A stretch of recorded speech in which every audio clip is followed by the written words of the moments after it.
I hit them with that act reacher. Y'all gonna learn today. I'm a teacher. That act reacher. Get into the bag like berserker, boy. Fuck around, I'ma hurt you, boy. Stick jab, side step, uppercut you, boy. The champ is here, you can't survive in my circle, boy. Yeah, look at my drip right here. And the verse is all I wear. Red Fox logo right here, yeah. I breathe a different air. They can't spar with me. Blood, sweat, and tears. You see the scars on me. I need a fast bag, split second bag. I need it hitting like a speed bag, yeah. I age like fine wine. This is that ageless music. I hit them with that act reacher.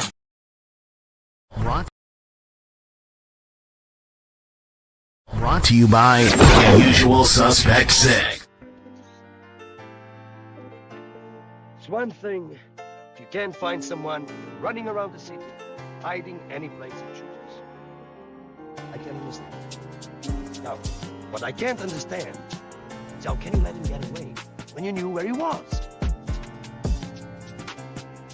So what you do now? You shoot them. How hard is that, huh?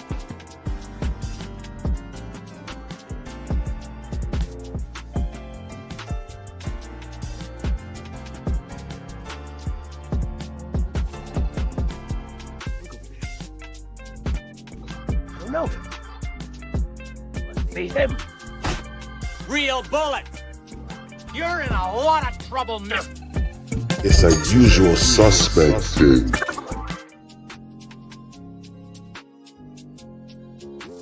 Yes, sir, ladies and gentlemen, boys and girls, to my peoples and my guys. Look alive.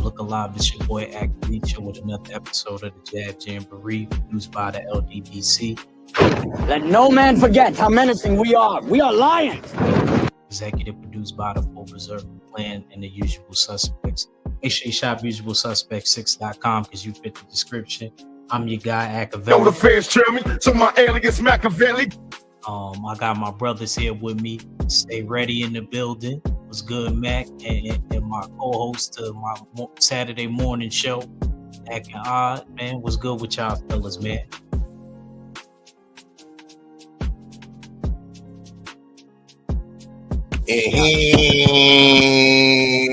What to do, what you're saying, what to go on, is your favorite, your most hated odd fella.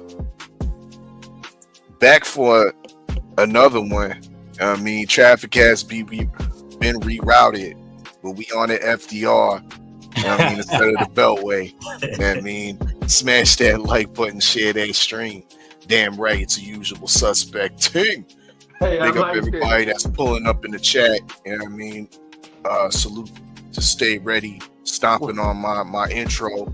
I mean, good luck for that. And salute to the rest of the Usual Suspect 6 who should be pulling up. I think they still stuck in traffic, you know what I mean?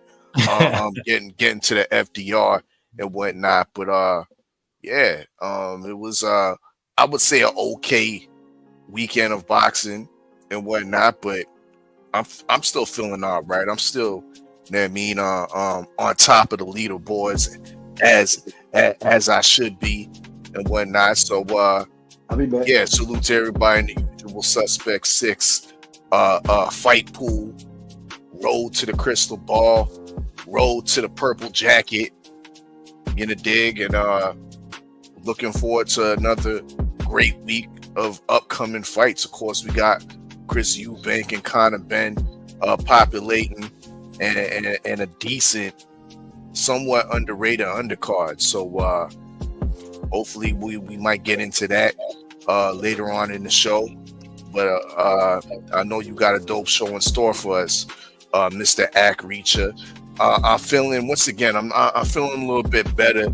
The last couple days I've been salty because of the robbery. You know what I mean? The robbery that was had on Saturday afternoon. And I see you rocking your New Jersey Devils hat. Definitely a demon judge in that courtroom. I should have known when you had Kofi on.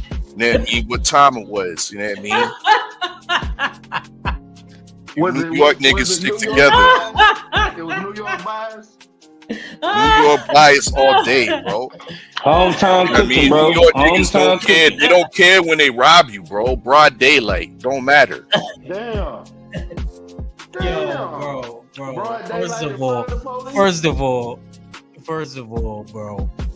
First of all, shout out to Steels and Drew. That was a classic episode. You don't know how many people hit me up and said, "Yo, that one right there, that was one of them ones." You know, so we gonna give applause to Steels and Drew for definitely doing their thing. I know people that went back and watched it like 2 or 3 times. So, you know, as far as the case or whatever, I explained myself. You know, Steels was definitely going in early on the show.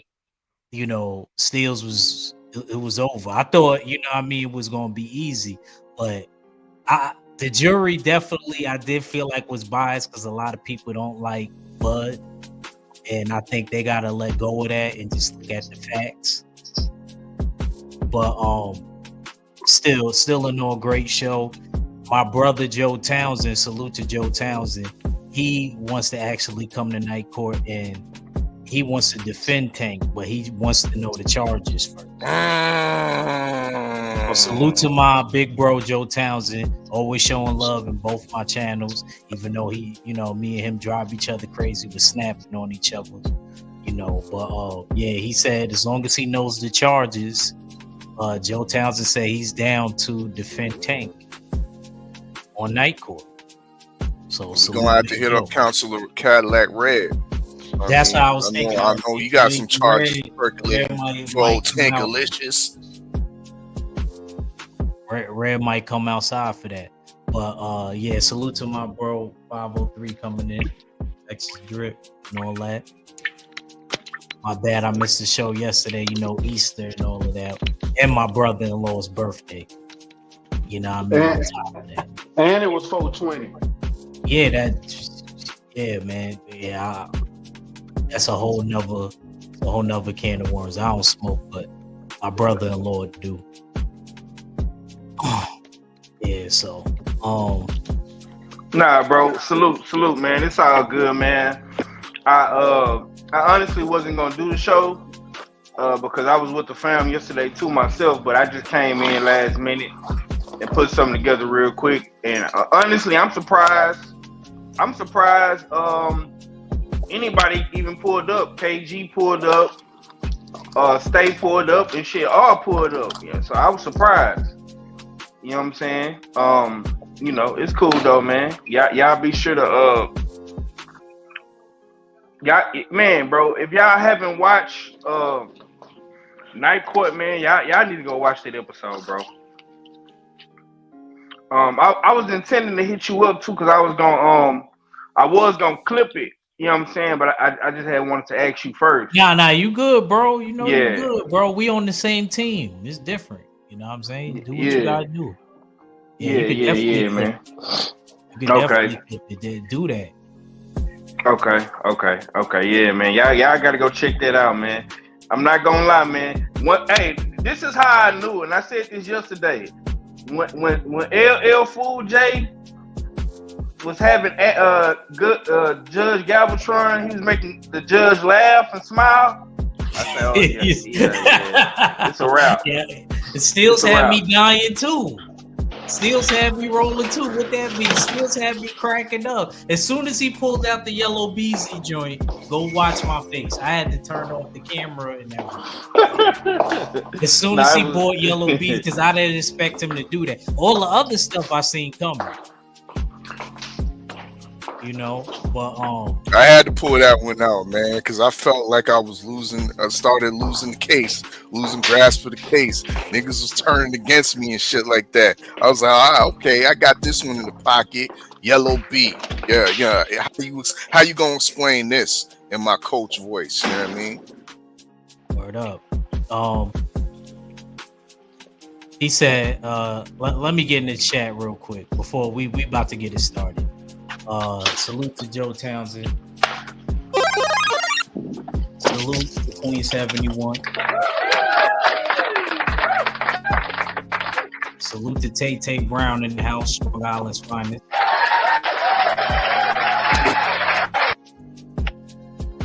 Oh, Mac doing double duty over here.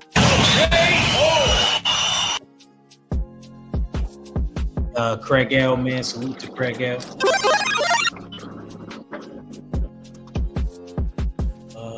Okay, I ain't miss nobody.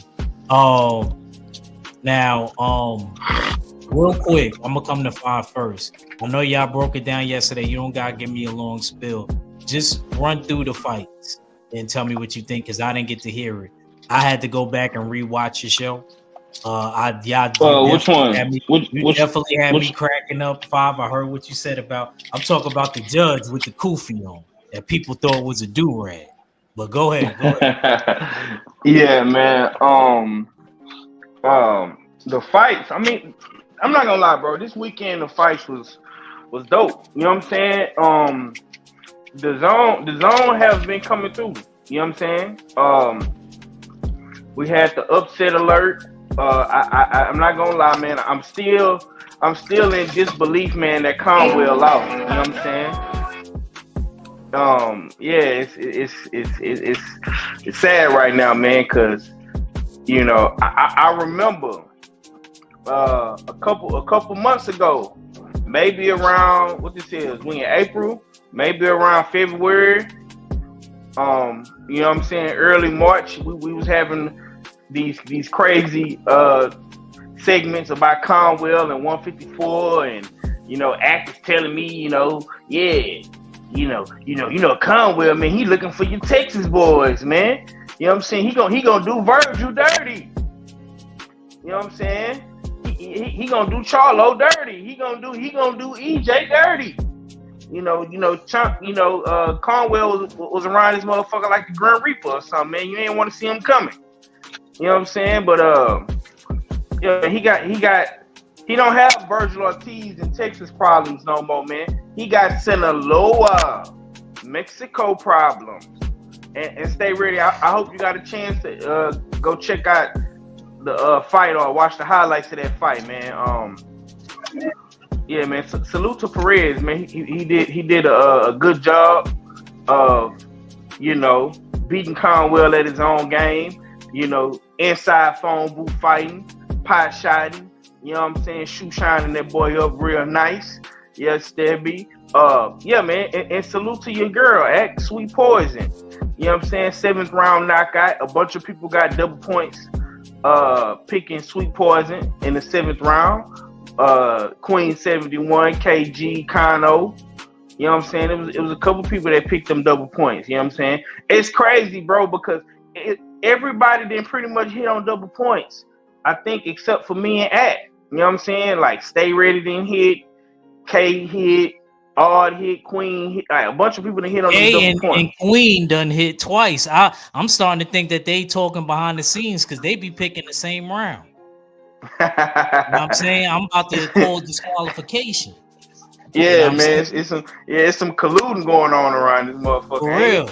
You know what I'm saying? But yeah, man. But yes, salute to. I'm not gonna lie though, bro. I'm really starting to like. I'm really starting to like the Fundora boxing family more and more, man. You know what I'm saying? Gabriella, man, she the real deal. And this is how I know. You know, she dominating her division because you know everybody is saying, "Oh, she needs to move up. She needs to go and fight Serrano. She needs to go and fight Caroline Dubois. She needs to go up and fight Tierra Brown." You know what I'm saying?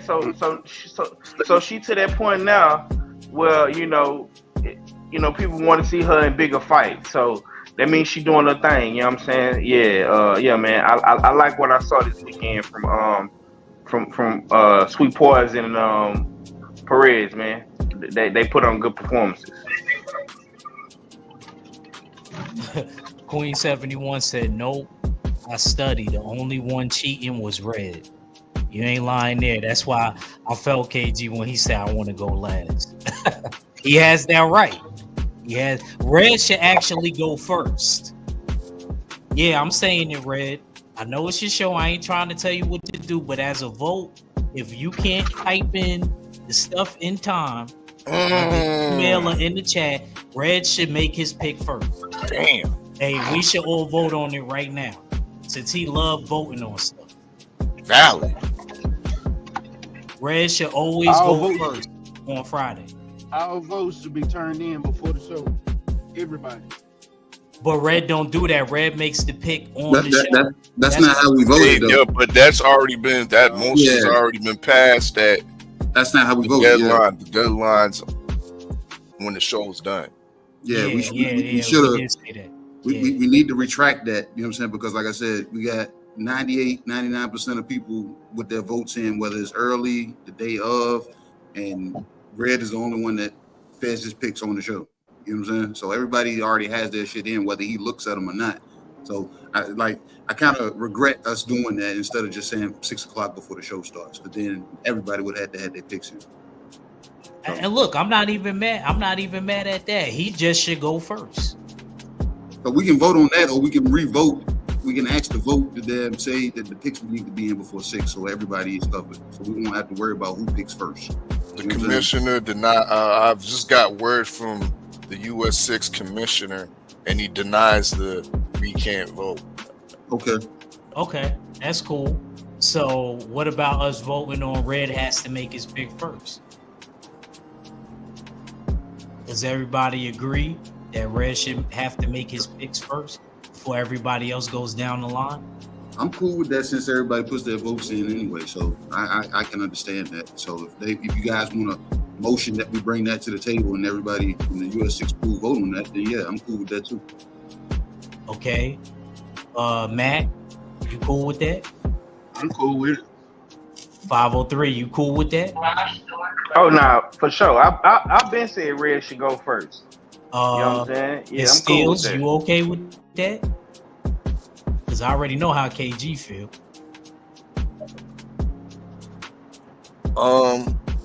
Nah, I ain't okay with that. I kind of feel wishy-washy about this situation right I here. mean, all three of them plus me. I mean, that's majority. It would be you and Red saying no. Fuck y'all then. So it's kind of. I'm just keeping it real. Oh shit! Yeah. That nigga stay ready, put his peaks in the whole week early. He don't give a damn. He on this Kano shit. Kano do that shit. Hell, it ain't like I was the first one to put him in, but get it out the way, man. You know what I'm talking All right. Thanks for the breakdown, Five. Mac, did you get to see all the fights? So I saw most of them. I still ain't watched the Charles Conwell fight, but like I'm gonna tell you, like I told, like I've been saying for the longest, I needed to see him step up before I gave him any kind of praise. I wasn't gonna be the one to sit here and be praising somebody that's fighting nobodies. You know what I'm saying? It like I said, it's like watching somebody in the bar, like watching the local fighter beat up everybody at these bar fights. Get up and go fight a real opponent on a major stage. They losing. I need him. I got to see something from him. I do like the kid because he got a lot of potential, but you got to fight competition for us to see your true potential and what we can see happening in the future.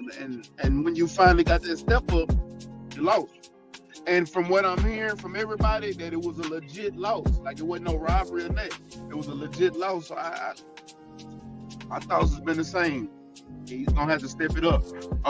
I told your ass, Act Preacher, that Ben Whitaker was gonna knock his ass out. Nah, you did. He still can't punch.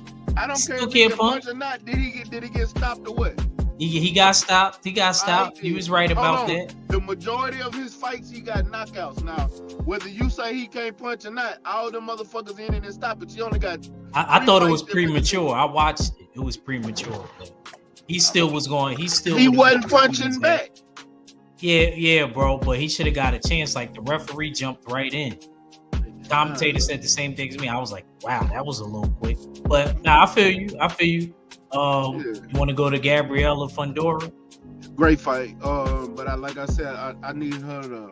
It's nobody at her weight class for her. I think she beat everybody at that weight class. You know, down there in them flyweights, it's really no real live competition. So for me to know what her potential is, I need her to. Now it's cool if she just want to stay down there, dominate, keep getting these checks and building her record up. That's cool, but we're gonna need some more. I'm gonna need to see more from her. You know what I mean? Yes, sir. Yes, sir. I'm about to jump off because I got to get back in class, and I just wanted to jump on while I had the chance, man. All right, bro. All right, brother. KG. Yep. What'd you think? Run through the fights real quick. You could summarize it.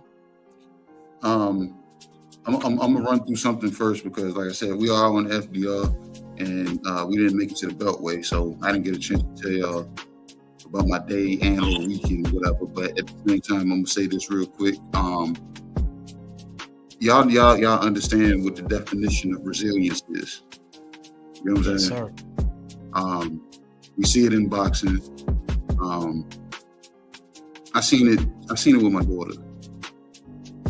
You know what I'm saying? And everybody on this panel, you know what I'm saying? Y'all all know my oldest daughter, she plays basketball, so now she's running track now. And y'all also know, and anybody in the chat that's been listening knows she's had knee issues. She had an ACL issue, and then she had an MCL sprain. Spring break, she wanted to join the track team. And I said, "You sure?" She said, "Yeah." So she joins the track team. She had her first meet over the weekend. She ran first place in her heat for the 100-meter dash. And second place behind her was almost 2.5 seconds behind her. She was asked to join and to run on the 800-meter relay race. She was the second leg on that race, and that relay team broke a school record. So bouncing back off of a knee injury and getting back to it to where you're beating it up, you know what I'm saying, on the track, in your whole frame and win races in your first meet. I got to give a shout out to her, you know what I'm saying, for that. So that was my weekend in a nutshell because I don't really celebrate Easter and I ain't do 420 like that. And then the trifecta, I found out that it was Hitler's birthday on Sunday too. So like I said, it was just a Sunday, you know what I'm saying, just but I laid low and kicked back and watched, you know what I'm saying, basketball, which I usually don't do. But other than that, you want me to ask about the fights. Gabrielle Fundor, when I did her thing, I won some bread off of her. You know what I'm saying? I won some bread because I picked the 7th round with the Usual Suspect Fight League pool, but at the same time, FanDuel got a pick from me for the 7th round, and I made some bread off of, I don't like the name Sweet Poison, man, because y'all already said she ain't too appeasing to the eyes. You got to be able to get close to people to utilize poison. And you know what I'm saying? I don't see the sweetness there, so. Why do you always do that? We got to find another name for her, you know what I'm saying? Because everybody already said, you know what I'm saying, she's not aesthetically pleasing to the eyes. So that's understandable. You know what I'm saying? But she went out and did what she's supposed to do. Charles Conwell, that nigga looked normal to me. And the thing is, he was my top prospect 3 years ago. And I was, you know what I'm saying, speaking highly of him then. I didn't see any different folds present day. I shouldn't be still seeing remnants of the same dude. You know what I'm saying? I should be seeing, you know what I'm saying, what your forward progression is. So I wasn't one that was praising him leading up to this fight. I still had to sit back and wait to see. I know I was giving him this praise 3 years ago, but it was all good just a week ago. You know what I'm saying? Things change. You know what I'm saying? So yeah, he did it to himself. That was one of them fights like he lost, but then he did it to himself also. So everybody already said it. He was leaning in, smothering majority of his work. Not just pacing himself. You know what I'm saying? He saw a tall guy, and I don't know. He went red alert or something, and it just didn't pan out well for him. So he's gonna have to go back to the drawing board and get it together, man. What was the other fight? the Ben Wood. I didn't see that. What is going on? Guys, look at all these crows. I don't know what's going on. Thank you. But I didn't even see that fight. I saw the chat talking about that fight, and when they said "wow," I started seeing everybody wow and all and shit. I was like, "What happened? What happened?" They said, "Oh, Ben Whitaker knocked him out in the second round." I said, "Huh." On 5 acts yesterday, should we give him flowers? No, they don't give no flowers for that. That was something you were supposed to do last time. You know what I'm saying? Yep. You was second guessing yourself. You was looking for a way out then. So no, I'm not gonna give you flowers because you decided to show up today. You know what I'm saying? No, it don't work like that, bro. You know what I'm saying? So then I heard he spit on some people, but then Todd fella sent me something that he got slapped first, or he got I don't know, man. There's a lot of damn wishy-washy, daggone silly shit going on, a lot of shenanigans going on over there, man. He praising Jesus and stuff. Bro, I'm lost. You know what I'm saying? So I don't know, man. But other than that, it was a good weekend. I had a good weekend. Those fights was good because I made money, but I lost, and I lost points. So I would have had 4 points, but I lost the point because I lost. So yeah, I might have been number 4, something like that. But hey, it's neither here nor there. It happened. Yes, sir. Yes, sir. Salute to Humble and salute to Jay Good. Steels, man, run through the fights real quick.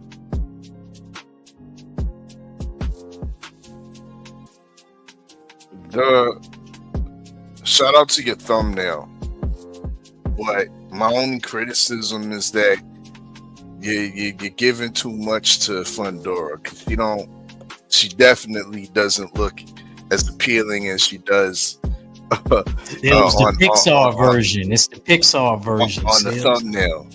You know what I mean? She looks very, in my 503 voice, regular degular. And the style's basic. Like you know what she reminds me of? She's the girl.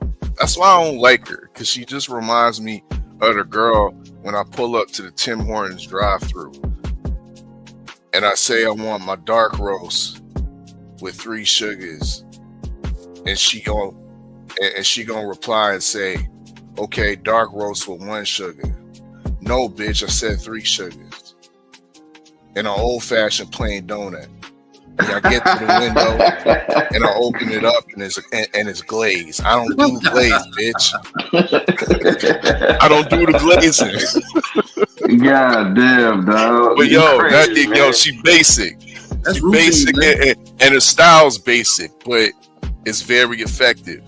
It's very soulless. She's cold and calculated, and but there's no flair. There's no, you know what I mean, bells and whistles with it.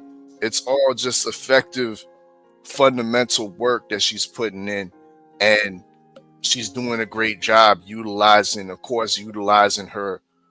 gift with her size. Her size is immense.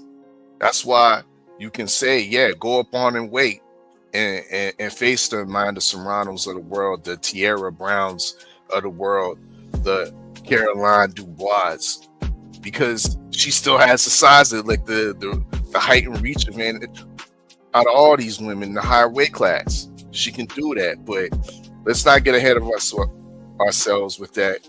I think at her age, she has time to pad her record and continue to dominate these lower weight classes and be a suspect weight bully, as some of us suspect that she is. You know what I mean? I ain't gonna say too much on the Conwell fight, other than the fact that I'm gonna chalk it up to the man had an off night.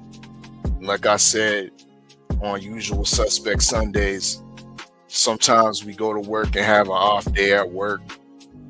I mean, sometimes we go into a game or whatever sport that you're into, and you have an off day or off night on the field or on the court.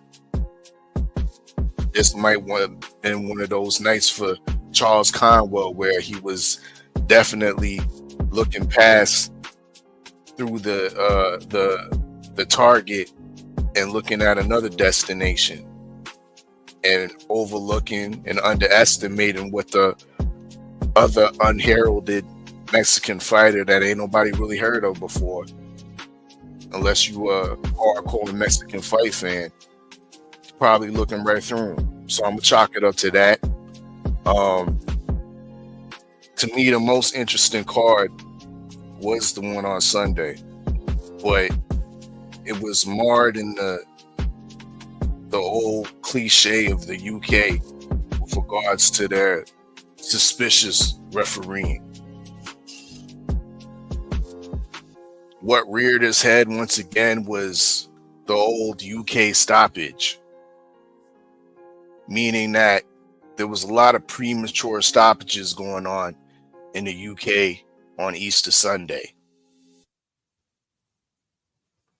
The first evidence of this was, I don't know if y'all saw the Frazier Clark fight. Frazier Clark, the man that got his jaw broke against Fabio Wardley last year, he finally made his return back to the ring and faced Ebenezer Scrooge Tete from Ghana. This was the man that was recently in a pretty competitive fight with Dillian White. Well, in this fight, Tete was hurt early, and was knocked down viciously, but got up to his feet, not like his head banged on the canvas or nothing like that. He got back up on his feet, continued, the ref shook him off. Tete continued to fight.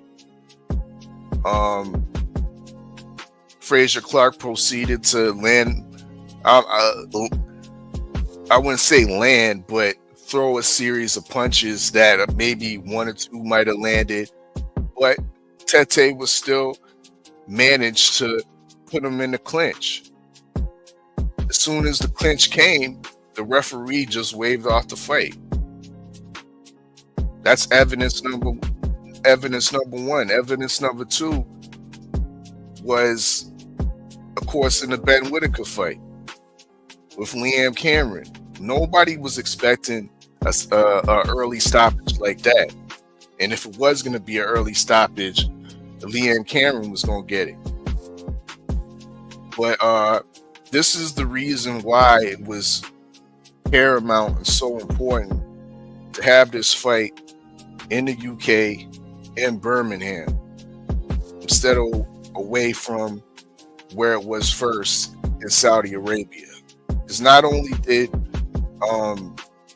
Ben Whitaker feed off the crowd, he had a UK ref, a ref probably on the boxer payroll, on his side to quickly stop that fight.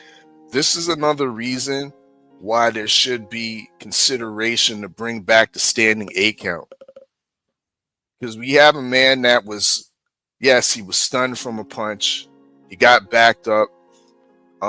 Whitaker threw, once again, a series of punches that not all of them landed.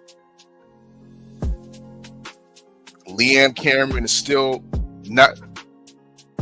Okay, he's not throwing punches back, but he's still being defensively responsible. It's not like his hands were down to the side and he's taking like a shellacking a la Tommy Morrison when he got knocked out against Ray Mercer. It wasn't like that. This man was still blocking punches and had his wits about him. This would be a perfect opportunity to reinstate the standing 8 count, because who would have known? Who knows? A lot of cases like that, you see fights in the U.S. That's why one thing we got to give flowers to American boxing, professional boxing, because referees allow these fights to go on and the tides might turn. You see a lot of times guys blow their load after the first, they score a couple early knockdowns and they don't have nothing left for the rest of the fight. I got called bullshit, man. I'm sorry, all right. I'm sorry. Fuck them motherfucking referees in Orlando. They did my man Anthony Foss dirty, man. So, yeah, that was those early stops. That's a fact. And my bro Caesar Francis. That's a fact. And Same Caesar bitch. Francis. Same bitch. So yeah, I'm sorry. Go ahead, Art. That's a fact. But once again, we circle back to my biggest point is that consideration needs to be put back into bringing back the standing 8 count, because the man wasn't knocked down previously. It was his first time being hurt, and then the referee just has the audacity to just call it off when there's so much on the line. There's points on the line in the US 6 fight pool, and you got these UK referees fucking it up. Egregious work. Land the plane. Yes, sir. Yes, sir. Salute to my bro, number one grinder. I'ma move through this. I'ma go from this fight and then go on to the top. Ben Whitaker and Liam Cameron. I'm not even gonna lie. I thought that it was gonna be one of those situations where the fight was gonna be competitive like the first fight was. And I remember my sis Shawa, I believe she said it to me. She said if you would have watched the press conference, it looked like he was ready to lay down. And I was like, what you mean by that? And I think she was saying Liam Cameron it seemed like he was going to take a dive. So, I'm watching this fight because I actually got to catch the fight, live. I got to, watch it. I was watching it at my sister's crib at home. And the fight wasn't competitive at all, man. It brought me back to this clip right here. Let me tell you something. I'm gonna say one. You want me to say Go home and get the gun. Damn! Go home! Run! Come on! Run! Go get the gun. He said, you heard his man's in the back. He said, I think they won. You could tell he got beat up. But anyway, it reminded me of that clip right there. It gave me vibes of that clip right there. It was. Don't get me wrong. I do agree with what Steels was saying. They should have gave him a chance. Should have gave him a chance to see if he could battle out of that. But that same situation that he was in, that's the clip that I showed in Orlando to KG, how they did my man Caesar Francis. Caesar Francis was winning the whole fight. And then he, got caught on the rope for like 2 seconds, and he was punching back and they stopped. Liam Cameron wasn't even punching back. And I still thought he should have got a little bit more time. And he should have tried to hold or wrap his hands, but he was kind of wobbly too before he backed up on the ropes. So still no good stoppage by Ben Whitaker. I can't blame him so much as I could blame the referee. Those referees got to get looked at, man. Referees got to I think it should switch. I think what should happen is people that don't got championship experience in fights, they should get a chance to, and then they should have the championship referees go down to the lower level, and it should switch like that so that we know things is on the up and up. I think referees need to take a competency test every so often, so when they do, so when they do have a bad fight, we get to go back and look at their evaluation. Like, bro, you just did a damn evaluation a month ago. How did you miss this call in this fight? So now we get to weed them out. But like I said, that sounds too much like rape, man. So I don't know if that ever happened. But I think they need to be held to a higher standard, because I know amateur referees, they get their books checked. When they go to showcases, when they get their showcase, they show up with their blue book and they put points in it based off of what they have done, and they get assessed the whole time they're there. Professional referees, they have the commission, but we know how the commission get down, bro. Yeah, you know what I'm saying? We know exactly how the commission. Mm-hmm. So, let me go to my bro Charles Conwell. Salute to my bro Charles Conwell. Hopefully he's holding his head. It was a tough, rugged fight. I think it was a close fight. I thought Charles Conwell, at first when I watched it, I thought it was a draw. I went back and watched it, and I slightly gave it to Perez. Perez was a tough game dog. After he took his first L, he hasn't looked back ever since. So much respect and credit to Perez. But I think Charles Conwell should try to opt to get that rematch, and he could redeem himself. He was smothering a lot of his work, but I feel as though he didn't work enough to the bodies. He will work to the body, but I don't think he did enough body work. See, when Boots worked on Stayonis, he stayed there. He mixed it up, but still the end goal was always to stay touching the body. So, as far as Gabriela Fundora, I'm mad at Gabriela Fundora. She could have stopped that girl in the 6th round. And she didn't do it. So I'm a little salty. But still in all, she did her thing. Youngest undisputed champion in the 4-belt era. Youngest champion right now, in boxing. She could do a lot of things.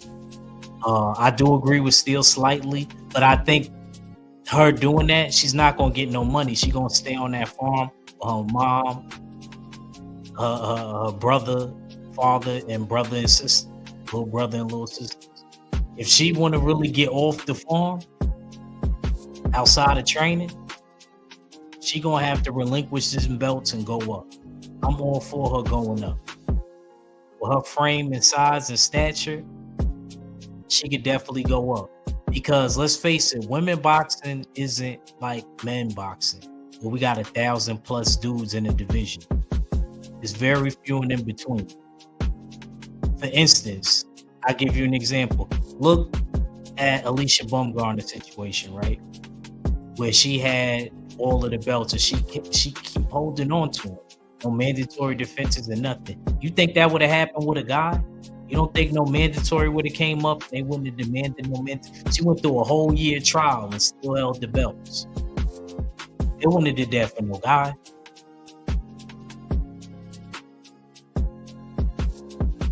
So, I think that eventually she's gonna have to move. Like, I think she should move up in the next couple fights. Get a couple opponents that you're gonna do your thing with, but to where I'm gonna really see where she's gonna be at, I'm gonna really need to see her have to step up and fight. The other females. It's not like wait out there and reign in the division. It's not like that. She's gonna have to move up. Women have to move up and meet each other, at certain weights to get the paydays. And she's no exception to the rule. It's messed up that all of the girls ain't around the same weight class and divisions, because I would love to see her mix it up, but she's gonna have to do that for me to really gauge where she's at. Don't get me wrong, she's still one of the top females, but I need to see her against these names. And that's all I got on that. So, quick topic. I'm gonna come to Steele's first on this, and I want to go to 5, then KG last. Shakur Stevenson opted out of his deal and is working now with Lou DiBella. So he didn't keep his 2-fight deal contract. So that means he probably had to pay. Kind of like you getting out of your cable and you go switch to Verizon. Probably got to pay like a $200, $150 fee, something around there. But go ahead, Steels. What you think about that? Him working with Lou DiBella. I don't know, man. It's a weird situation to me. Like I was saying last week, the Boots Stay-Onus unification was going down in AC, and Shakur was in attendance. Not only was he in attendance, he was at work for Matchroom, doing commentating for what they call the Before the Bell cast, which is stages all the preliminary bouts. And he was on there up until his cousin started fighting. But he was definitely a large part of the preliminary stream and the main fight card. So it's puzzling to me. Within a week, now allegedly Eddie Hearn's been fired, because it seemed like the relationship was okay just a week ago. You know what I mean? But once again, I suspect this is the doings, or had something to do with our beloved brother Big Turk. Since Shakur has made that public apology when he was indirectly slagged Big Turk's people, since then it seems like this is what's came with it.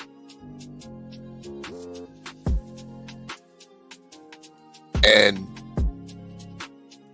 the result of this has now landed him on a big fight card in New York City.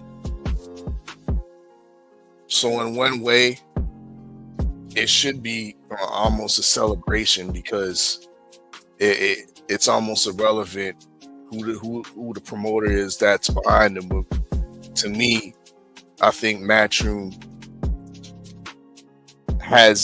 currently has a better cachet than the Bella Entertainment, with a wider range, being that they're affiliated with DAZN specifically, and the Bella doesn't have a network. But regardless of the matter, like I said, who your promoter is, the fact of the matter is that he's on a great card facing an opponent that a lot of us been clamoring for a while. This man's been holding up mandatory spots in multiple divisions for way too long without taking the actual title shot. Let Shakur go out there and prove to all of us that this guy's a hype in William Cepeda. So yeah, I'm down for it, regardless if Eddie Hearn's involved, but it still is very weird to me, because it was all good just a week ago. Yes, sir. Yes, sir. 503, man, what you think about that? Nah, man, I think your New York Knicks finna take a L. You know what I'm saying? Shouts out to the Detroit Pistons, but I mean, we got it the first night, but go ahead. It's cool. Yeah. I'm gonna say this, man. We briefly cooked on this yesterday. I'm glad that it's being brought back up today in the land of the usual suspects. Because this is very, very important.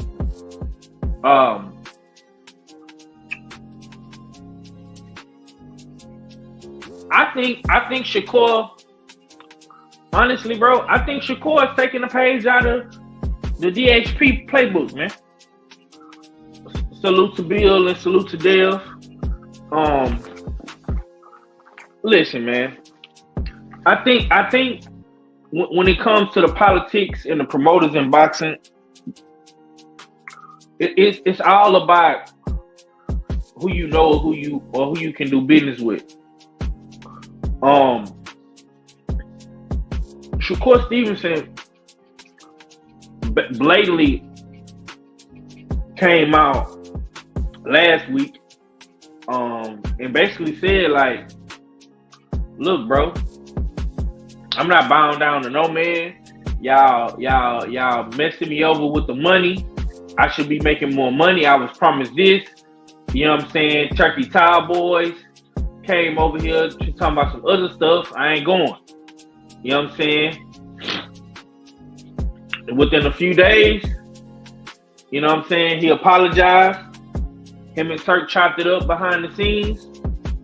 And with literally when he said, I think it was like either Wednesday, he was like, big announcement coming soon, bro.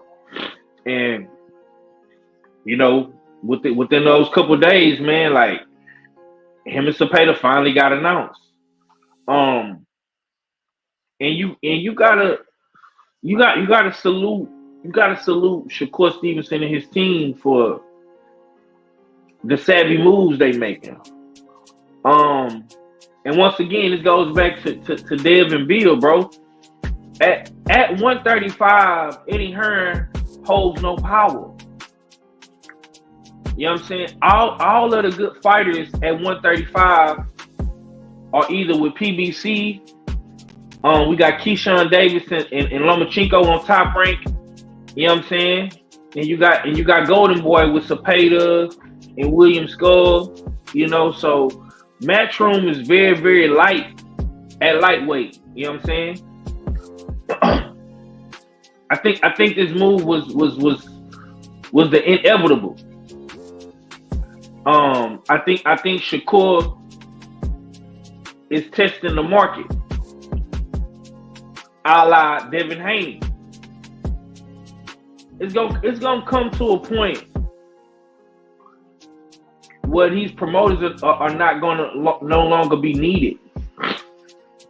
If guys like Big Turkey can come in and work directly with said fighter, you know what I'm saying?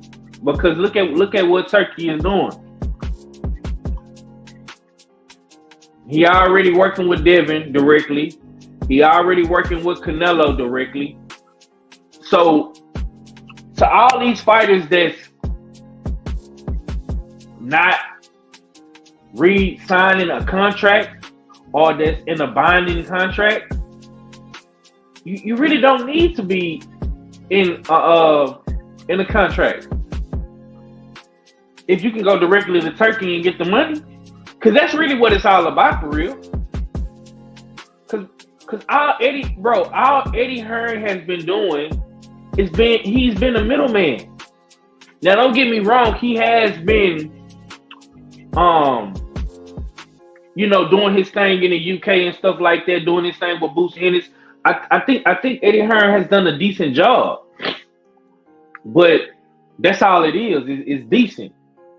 You know what I'm saying? He's not going over and beyond to get these fights, because if he was, we would already have Brian Norman and Bruce Ennis. That would have been done already. You know what I'm saying? So, like I say, man, I'm happy for Shakur. You know what I'm saying? This is a big fight. You did a lot of talking, and now it's time to put up. You know what I'm saying? Because Turk did his part, man. And honestly, bro, I feel like Turk Al-Sheikh is biased, man, because he putting all these good fights in New York, man. Like I say, man, New York is getting spoiled with all these good fights, man. So, hey, salute to New York City. Yeah. Yes, sir. KG, man, what you think about Shakur opting out to deal with Eddie and working with Lou DiBella? What you think? I don't think it's an opt out. You know what I'm saying? Because Five said it, and I pretty much said it yesterday. It's skipping the chain of command. You know who your management is. You know who your promotion is, but when the man that's actually the one that's putting up the bread says, "Hey, you can come talk to me, right?" He's like, I don't have to talk to Eddie first? He's like, no, come on in. You can come talk to me. Talk to the money man. And after talking to the money man probably behind closed doors told him, you know, you really don't need Eddie because Eddie's taking this much. You really don't need Eddie. I know another guy that you probably can call up. Who you got? Because I don't think Shakur and his people would have been thinking about Lou DiBella. You know what I'm saying? So I think this was all behind closed doors. This is Turk's way of saying, Eddie, thanks for bringing the bitches to the crib. We got it from here. And Eddie ain't picked up on it yet. You know what I'm saying? So he's just whatever. So we're going to see this more and more often. And if we start seeing other promotional teams doing the same thing, that means damn Turk has damn erased the chain of command and told people to come talk directly to him. Say, hey, just come holler at me. I got you. Don't worry about it. You know what I'm saying? So it ain't too much to it there. You know what I'm saying? Something was said behind closed doors for him to, hey, Eddie, I'm going to go ahead and sever ties, man. You know what I'm saying? I'm going to go ahead and cut bait. And within the contract we got, I'm able to do that. You know what I'm saying? So, yeah, it's been real. You know what I'm saying? So, hey, I don't know, man. Everybody's not privy and have access to talk to the CEO. And the CEO is making himself readily accessible to certain people. And as far as saying the bias with New York, I think that's what you know what I'm saying? That's where a lot of people came in at, man. Like back in the damn gap, man, you know what I'm saying? When people came in across the waters, they came in through that area too. And I don't think he want to mess around with down south yet. You know what I'm saying? So I think he's taking the Ellis Island approach. You know what I'm saying?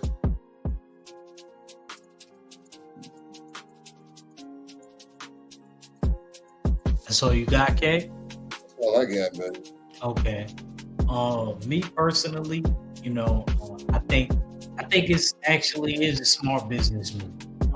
I do see him getting the books open, kind of like Al Heyman took everybody and did that with them. Like, yo, you don't need a promoter. Like, yo, you get this much if you got a promoter compared to this much if you promote yourself.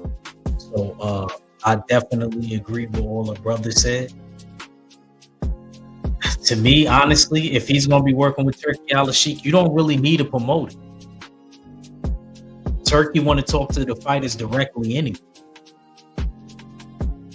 It kind of remind me of Frank Lucas in American Gangster.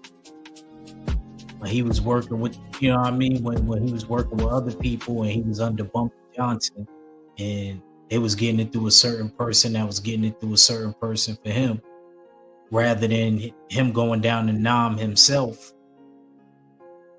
and meeting the Connect and actually having a relationship with the Connect. It was a whole different ball game. Started clicking on all cylinders after that. So that's how I kind of feel like with this situation. I'm not saying that he probably won't be doing no business with Eddie, but I literally seen in this article it said that, you know, he's going to be working with Lou DiBella. So I don't know where that came about. But maybe Lou DiBella ain't taking as much off the top, or he ain't cutting into the supply as much. It's pure. Or Lou might have a damn rapport with damn Turk that don't nobody know about. Yeah, that could be that too. Could be. Yeah. So it's being reported that Lou DiBella is getting a flat fee. So basically, he's just a front man, bro. I mean, this is DHP, Al Heyman, you know, Omaha, you know what I'm saying? Hail Mary, bro. They running the same play. You know what I'm saying? Let the promoter come in on paper and promote the fight. Yeah, he gonna get his cut. Flat fee. He not gonna get no percentage. And Shakur and Jay Prince gonna go home with all the money. That's all it is, bro. Yeah. Turkey X'd out Eddie. Yeah. Straight, simple, and plain. To his face. Hey. You got it from there. That's Because messed you got, bro. I thought him and Eddie was cool. It ain't messed up. We cool. Bring some more bitches tomorrow. But we got it from there. Yeah, bro. All Eddie Hearn was a bridge to the fighters. Once you get that initial introduction, bro, you're not needed no more. Just like KG said, bro. You got the broads. Okay, my man got a deal on the bottles. My man got a deal on the weed. All right, bro. Appreciate you, bro. You know what I'm saying? Yeah. I'll call you if I need you. You can get up out of here. That's all it is, bro. You know what I'm saying? Because if you coming in from out of town and you don't have no connections in that town, and you just get with the person that got all the connections. And once you get connected, you're not needed no more, bro. This era, and I gotta give credit to Floyd Mayweather. This era of boxers, bro, they're way smarter and more savvier than the fighters of the 90s and the 80s and the 70s, bro. They not going for that middleman. I gotta have a promoter type deal. Cause half these dudes do their own promotion. They got their own social media. They promote themselves through social media. They doing interviews on everybody's platform. Look at Bill Haney, bro. Bill Haney literally does all the promotion for DHP. You know what I'm saying? And Dev just come right behind him, do his little interviews, post his little shit on social media, Instagram, Twitter, and that's it. What the fuck am I finna give a promoter, a nigga like Eddie Hearn, 30% or 20% of my money? And he ain't doing nothing. All he doing is getting the venue. But guess what? Turk and his people can do that now. Mm-hmm. You know what I'm saying? Y'all niggas seen Blow before. Y'all seen what Diego did to George. Yeah, facts. As soon as he told him who the plug was, it was curtains after that. You know what I'm saying? Yep. The plug has brought itself out and said, "Hey, I'm accessible," and that's all it takes. If AJ was smart enough, he would have been having them conversations all them times he's been with him, sitting beside him.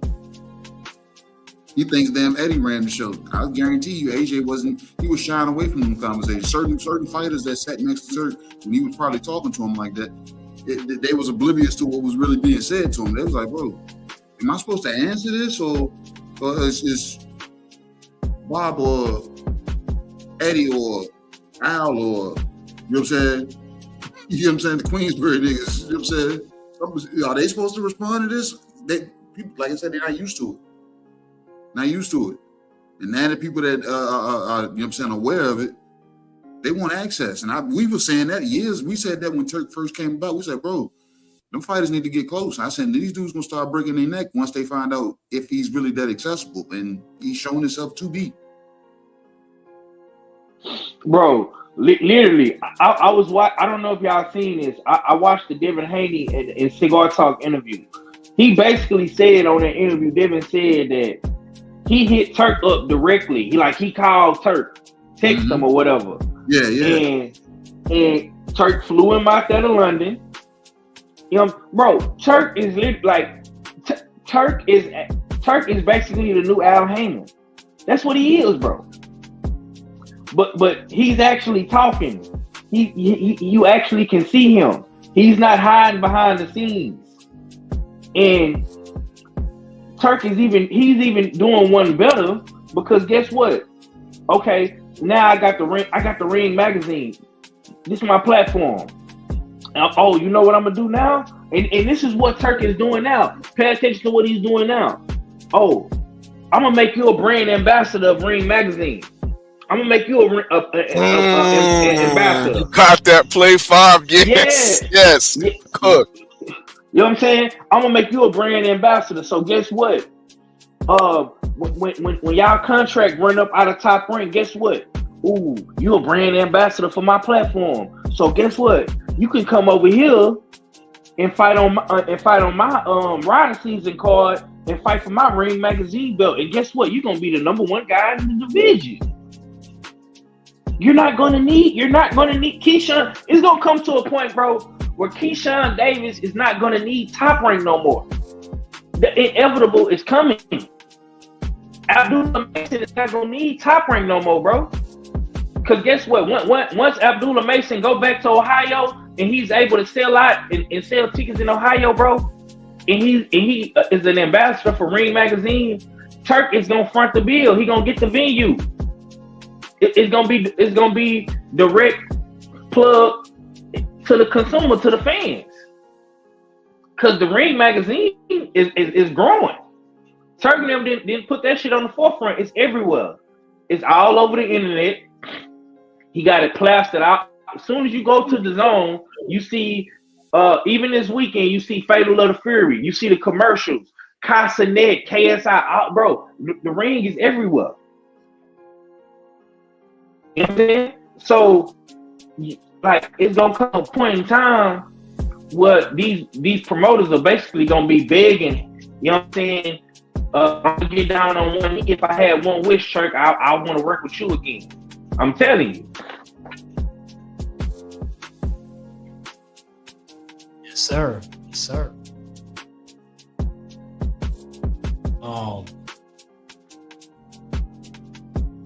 One more thing, and then if y'all got something, y'all can bring it up.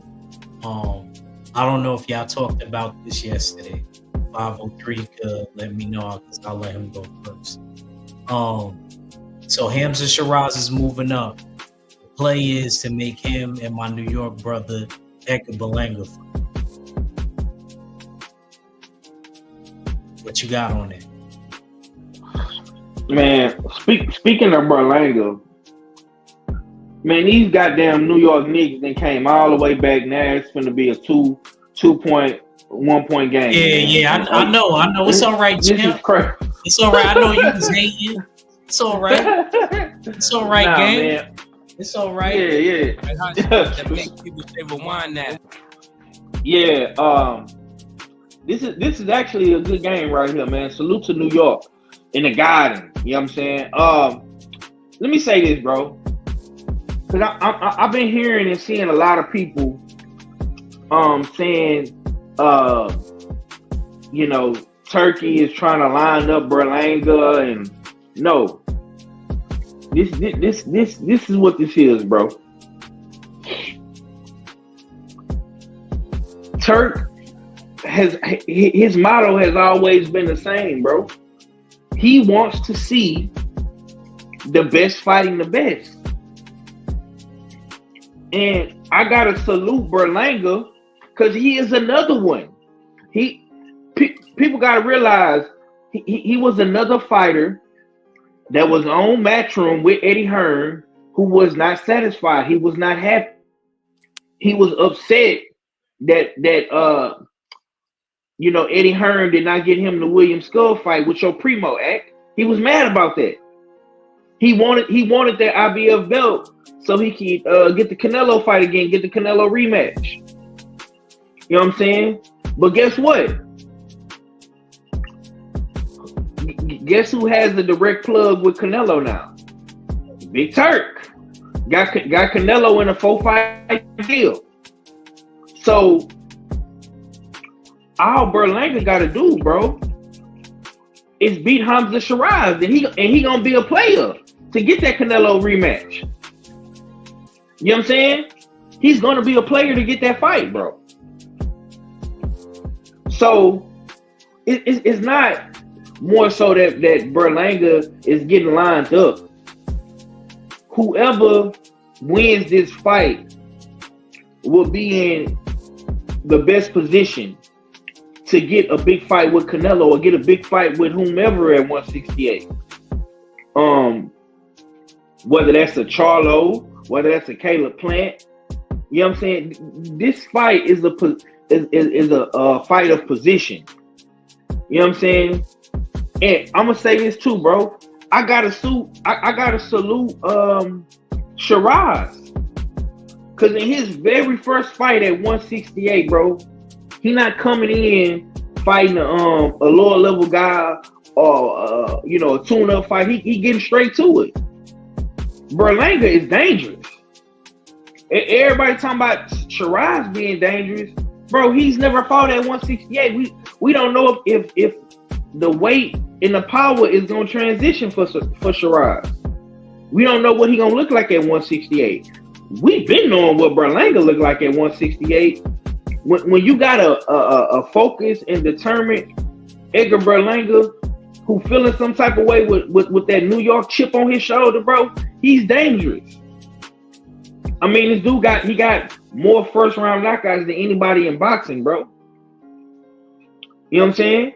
No, that's not true, Five. Who got Shannon Briggs? Shannon Briggs. Yeah, that's why Shannon Briggs always say, "I'm still the king of the first round knockout champ." Let's go. Okay. Well, shit. I know Berlanga is in that conversation. He must be right behind Briggs. Yeah. He ain't far, but I think it's somebody else before Berlanga. I think Berlanga's like third. Hey man, well, you know that's a nice place to be. You know what I'm saying? Point is, Buddy is dangerous. He can crack you with one shot. That's all it can take from him. And with a dude like Shiraz in his face, yeah, that could be a win, man. But I actually like this fight. This is actually a fight that I'm looking forward to. And I'm gonna say this too, man. In this era of boxing, dog, we gotta stop being so reactive. We kind of overreact to shit a little bit too fast, and sometimes we don't be seeing the bigger play at hand. You know what I'm saying? Because me myself personally, I honestly thought Berlanga was on some BS, but lo and behold, him and his team, salute to his team, his manager Keith Conley, they was behind the scenes cooking. You know what I'm saying? And when I seen Berlanga in the interview with Jay Hill, he was saying like, man, hey man, my phone been going off since this last fight. He wasn't lying, he wasn't lying, bro. You know what I'm saying? Phone was going crazy. And guess who was on his line at? Big motherfucking Turk. Hey man, we bringing you back to New York. This what you want? We got you. You don't need Eddie. This is another fighter that then X'd Eddie out. Courtesy of the Turk, man. That's all I got. KG. What's up? Hamza Shiraz versus Edgar Berlanga. It's a good fight. It's a good fight. That whole card, you know what I'm saying, is a good night of boxing. Yeah, that's a good night of boxing right there. But yeah, as far as that fight, I don't think Hamza's gonna have too much of a problem because he was already a big 60-pounder anyway. So I think this might be even better for him. And having the loose cannon that Berlanga is, where he'll find frustration. So if Hamza comes in and like outboxes him, we're gonna see him get frustrated because in his mind he's gonna be thinking, I fought Canelo. What's going on? You know what I'm saying? He's gonna question himself, and then he's gonna be in front of hometown. It's not gonna be good. You know what I'm saying? And I don't think it's gonna be one of those fights that's gonna come to the decision because it's gonna get to a point that Berlanga's gonna be chasing, and once he starts chasing, that means he can put himself in more so harm's way. So it's gonna be a good one, but early prediction, I'm leaning in Hamza Shiraz down direction. I don't care how dangerous Berlanga is. He's like we say in the South, man. You know what I'm saying? Come to the young kids, man. You smelling yourself.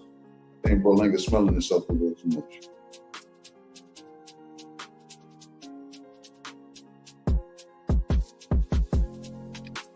Yes, sir. And Steels.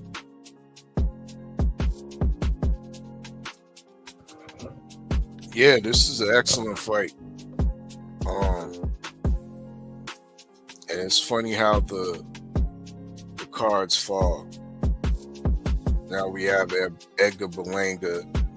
We was complaining about avidly about his last opponent coming straight from the halfway house, and now he's exed Eddie, as Five said, and is now on headlining in New York,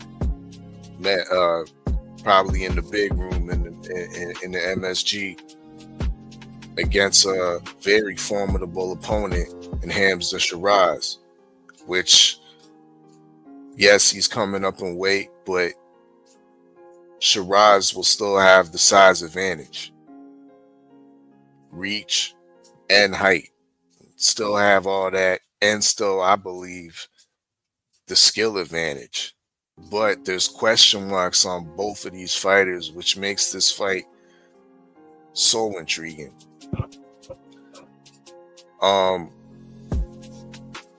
You see the updates when this card first surfaced online. I first saw Shakur was the headliner with Zepeda, and now recent I see like the promos coming up, and it seems that Berlanga and Shiraz is the headliner for this card in MSG.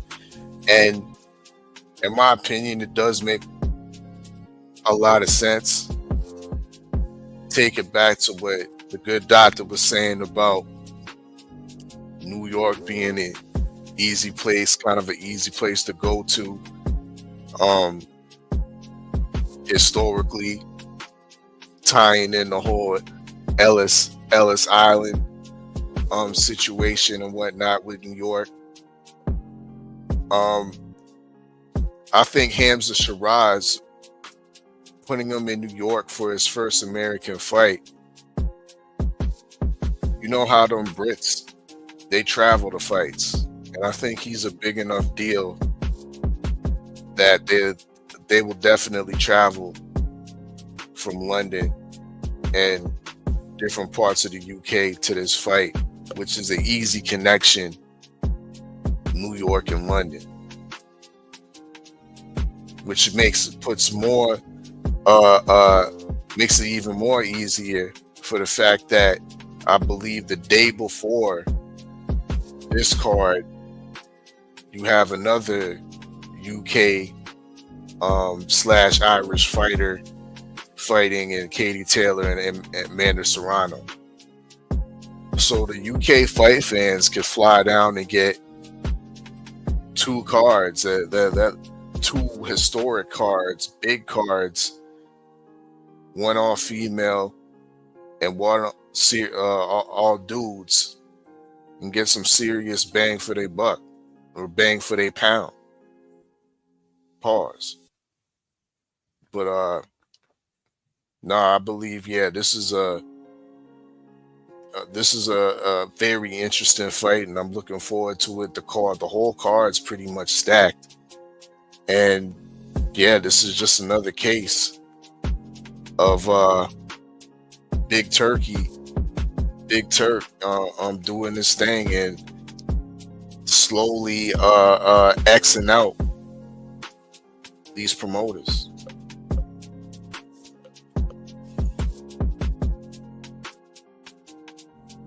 Yes, sir. Yes, sir. First off, I'd like to say I'm actually happy for Edgar Berlanga. Just like 503 alluded to, he showcases displeasure with Eddie Hearn. I think for a number of reasons, not even just the William Skull fight. And speaking of which, I just seen William Skull training. He looking crazy right now. But, I think this is a better position that he's in now, because people was not really liking the fight that he had with the Puerto Rican brother, or like Queen 71 calls him, the bag of milk. I think this is a major upgrade fighting Hamza Shiraz, because we know what Hamza Shiraz could do. He's moving up in weight now. And I also got to give credit to Hamza Shiraz, because Hamza Shiraz ain't taking no light touches moving up, because he faced a lot of criticism in the Carlos Adames fight. So Yeah, man, definitely think that this is a good look. That whole night of the card is pretty dope. Salute, and I'm sorry, the brothers may have cooked. If I miss Felix Nunez, salute, and my brother TD. Sorry about that.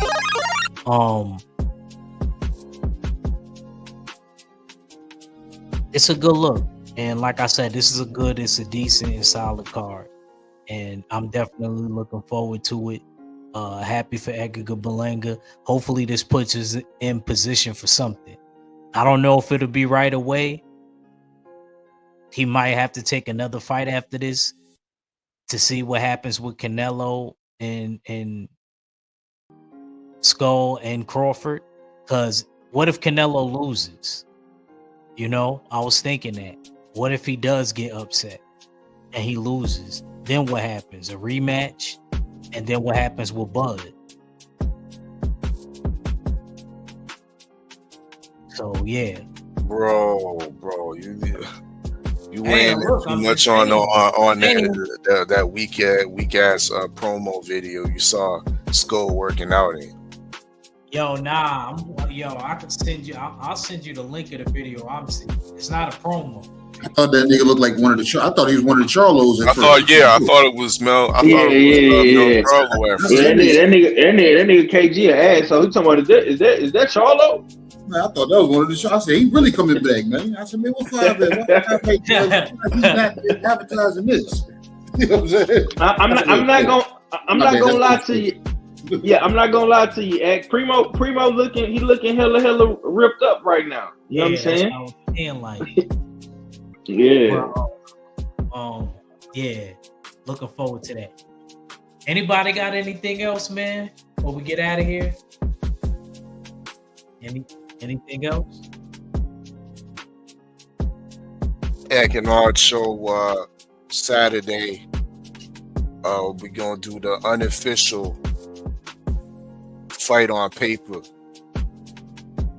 The unofficial fight on paper between who? None other than Jerron Boots Ennis and Brian Owen Jr.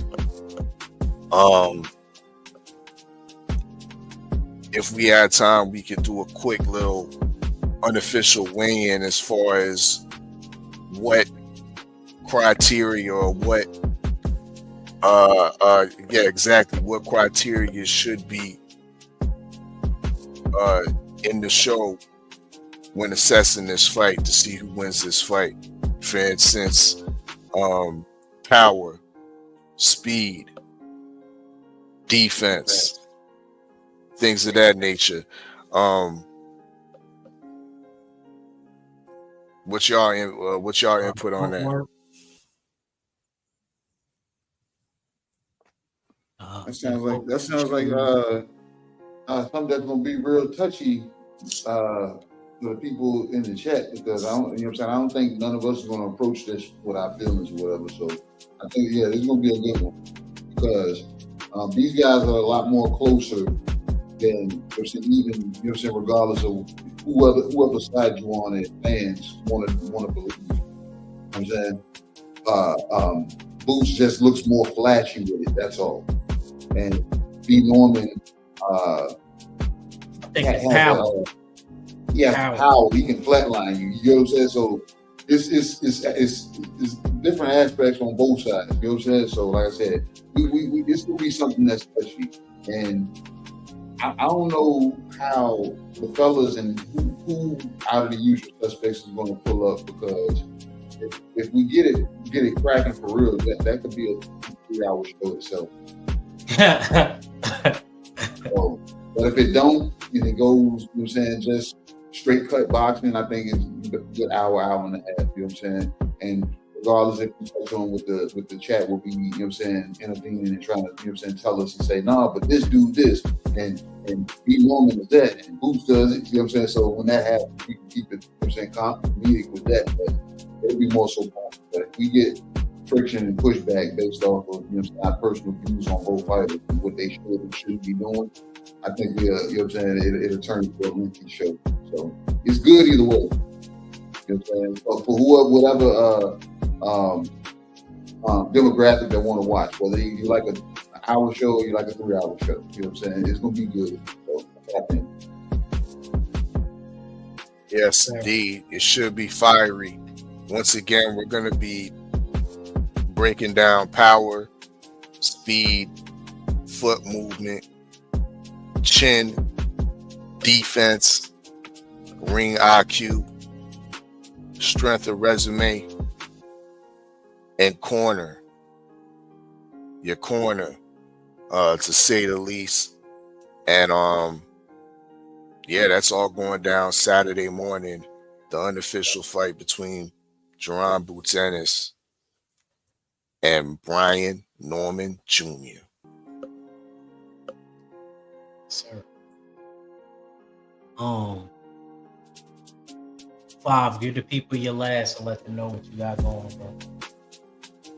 Yeah, man. Usual suspect Sunday. We're gonna be getting into a different cook, you know what I'm saying, with all these hot boxing topics going on. Of course, you know, we're gonna talk about the fights and the latest and greatest hot boxing topics. Hardest, hottest takes. That's my new series I got going on. Episode 4 coming tomorrow. I also got more shorts coming throughout the week. Some will be posted tomorrow as well. So y'all be on the lookout for the shorts and the content coming. Appreciate to my boy Ack for subbing in for Red, man. Red, yeah, Red then went to Jupiter and got stuck. You know what I'm saying? Went to Jupiter and got stuck, man. You know what I'm saying? But you know, that's what you got, a strong team.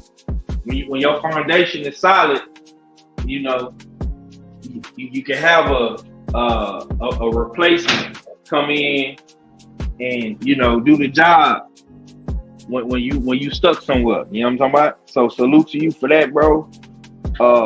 Yeah, man. Just salute to everybody. Salute to the chat. Salute to the fight pool. Be sure to go get y'all tickets, man. 50-50 draw. Find the boxer. We also got Find Barrios. You know what I'm saying? So yeah, it's a whole lot of stuff percolating, man. We definitely need y'all support, and you know, we'll catch y'all on the next one. Yes, sir. Yes, sir. AG.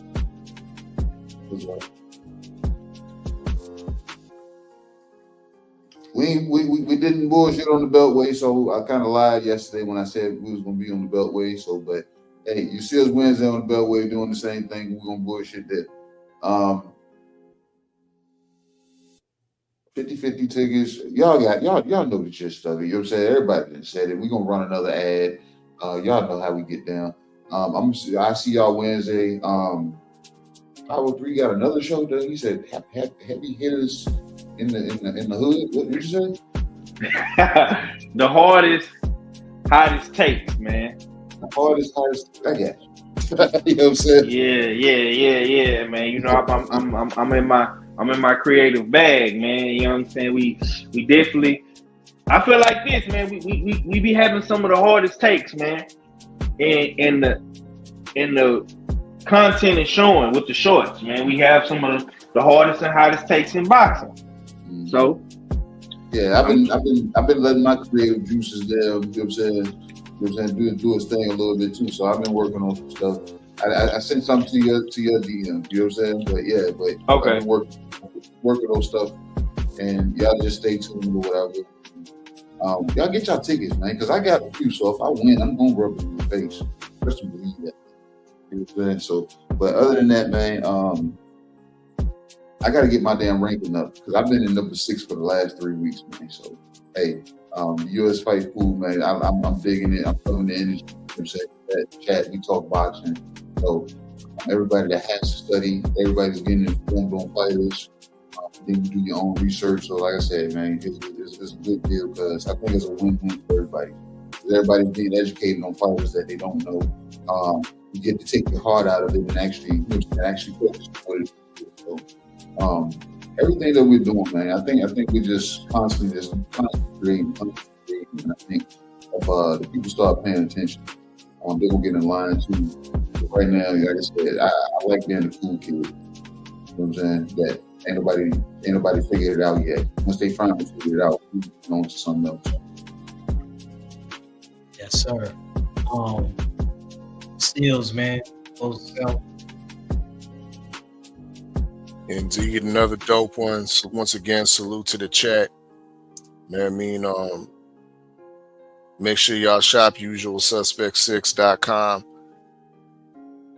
We definitely got some new drip, some new summer wears out there for the ladies and for the fellas. We'll be dropping soon as well. So y'all go check that out. It's your favorite, your most hated art fella. Salute to the usual suspects. Salute to the LDBC. And I'll get on. Yes, sir. Yes, sir. Salute to everybody that came through. Salute to the LDBC, man. Let no man forget how menacing we are. We are lions. I'm your host, Accavelli. Know the fans trail me, so my alias Machiavelli. Appreciate y'all for coming through and stopping on by, man. With that being said, I'm gonna leave y'all with a word from our sponsors. And yeah, man, we out of here, man. Brought to you by Usual Suspect 6. It's one thing if you can't find someone running around the city, hiding any place he chooses. I can understand. Now, what I can't understand is how can you let him get away when you knew where he was? Someone you don't know, you shoot them. How hard is that, huh?